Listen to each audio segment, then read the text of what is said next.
Let's turn to Chris Wallace now, host of Fox News Sunday on your local Fox station this weekend. Sometimes a photo op is just a photo op, as they say, but they seem to get along nicely.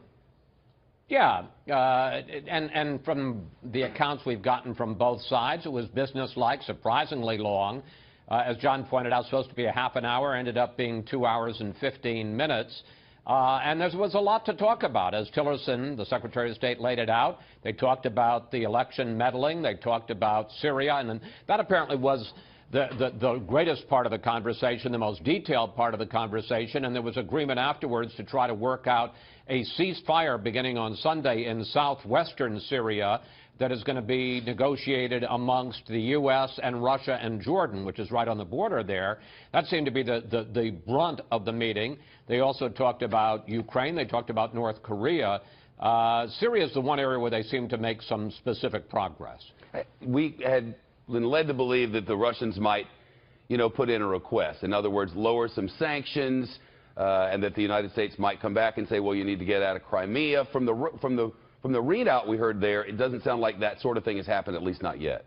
No. And in fact, to a certain degree, the question the president bringing up at the very beginning of the meeting, the question of Russian meddling, he pointed out the fact that this was creating real issues in the American Congress. And as we know, the Senate just passed by 98-2 a measure that would increase sanctions. So we don't know exactly, but there seemed to be a little bit of a nuance that one of the ways in which the president was talking about meddling with Putin was saying that this really is a bar in terms of domestic politics and domestic sentiment here in the U.S.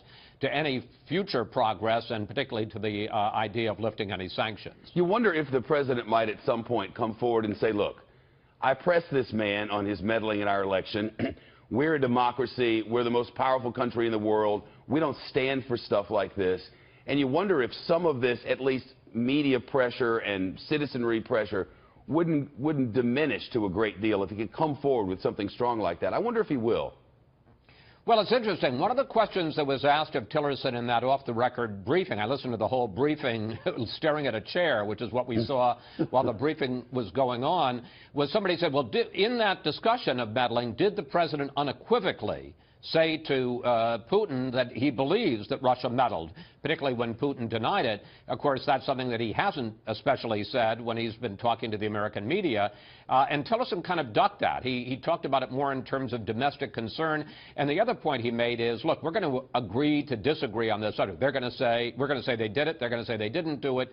The real key is to move forward and to make sure it never happens again. And there was some work in that regard. There was talk about a working group that would get together. No future meeting planned yet between Trump and Putin, but a working group of Russian and American officials to try to work together to prevent, I don't know how they do that, you can make promises, but to prevent that kind of cyber interference, not only in the elections of the U.S., but also other countries. Of course, we know it went on in France as well.